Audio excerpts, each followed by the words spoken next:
প্রিয় ষষ্ঠ শ্রেণীর শিক্ষার্থী বন্ধুরা, কেমন আছো তোমরা? পরীক্ষার আগের দিন আসল প্রশ্ন ও সঠিক উত্তর পেতে অবশ্যই আমাদের চ্যানেলটি সাবস্ক্রাইব করে রাখো। সাবস্ক্রাইব করলে তো সমস্যা নেই, বরং তোমাদের কাজে আসবে। আমি তোমাদের প্রত্যেকটা বিষয় নিয়ে নমুনা প্রশ্ন দিব এবং পরীক্ষার আগের দিন সঠিক এবং আসল প্রশ্ন নিয়ে উপস্থাপন করব। তত অবধি তোমরা আমাদের এই ভিডিওগুলোর নমুনা প্রশ্নগুলো প্র্যাকটিস করো এবং দেখো কি কি আসতে পারে। এখান থেকেও তোমাদের কিছু গুরুত্বপূর্ণ সাজেশনও আমরা দিব এবং এখান থেকেও কিছু প্রশ্ন আসতে পারে। তো বিষয় হিন্দু ধর্ম, ষষ্ঠ শ্রেণী শিক্ষার্থীদের জন্য নির্দেশনা। সৃষ্টিকর্তার সন্তুষ্টি অর্জন করি। মহাবিশ্বে সবকিছুই ঈশ্বর সৃষ্টি করেছেন। মহাবিশ্বে যত কিছু আছে, ক্ষুদ্র কণা থেকে শুরু করে যত বড়ই কিছু না থাকুক না কেন, সবকিছুই ঈশ্বর সৃষ্টি করেছেন, যাকে আমরা বলি প্রকৃতি।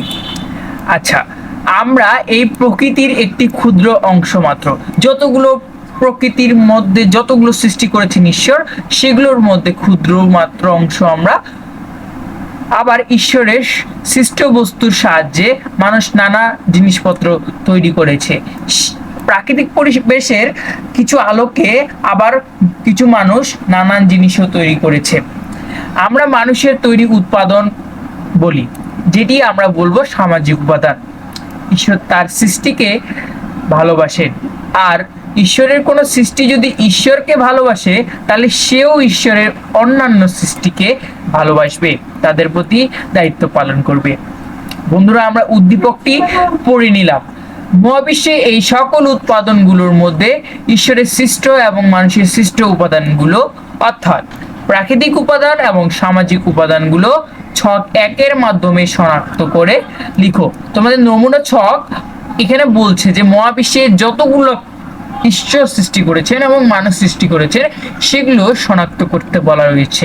এটি তোমাদের দলগত আসতে পারে, একক কাজও আসতে পারে, এটি আসতেও পারে, নাও আসতে পারে, কিন্তু তোমরা পরীক্ষার আগের দিন প্র্যাকটিস করো, সমস্যা নেই। ঈশ্বরের সৃষ্ট বা প্রাকৃতিক ভাবে সৃষ্ট আর মানুষের সৃষ্ট। তো এখান থেকে এর নমুনা উত্তর আমরা এখন জানবো। তো তোমরা এই যে প্রশ্নটা ভালো মতো দেখে নাও, আবারও দেখে নাও, তোমরা বাসায় বসে প্র্যাকটিস করো। এর উত্তর এটি।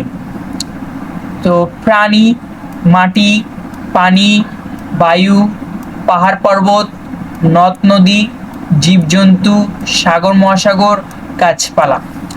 তো বন্ধুরা, এগুলো কিন্তু এমনি এমনি মানুষ সৃষ্টি করেনি, এগুলো কিন্তু ঈশ্বরই সৃষ্টি করেছে। আবার সামাজিক উপাদানে লিখেছি পরিবার, শিক্ষা প্রতিষ্ঠান, হাট বাজার, যানবাহন, হাসপাতাল, রাস্তাঘাট, মন্দির, মসজিদ, কলকারখানা। বন্ধুরা, এই ছকটা যে রয়েছে, এই যে এইটি কিন্তু মানুষ তৈরি করেছে। দেখো, পরিবার কিন্তু মানুষ নিয়ে গঠিত হয়েছে, শিক্ষা প্রতিষ্ঠান মানুষ করেছে, হাট বাজারকে তৈরিছে মানুষ তৈরি করেছে।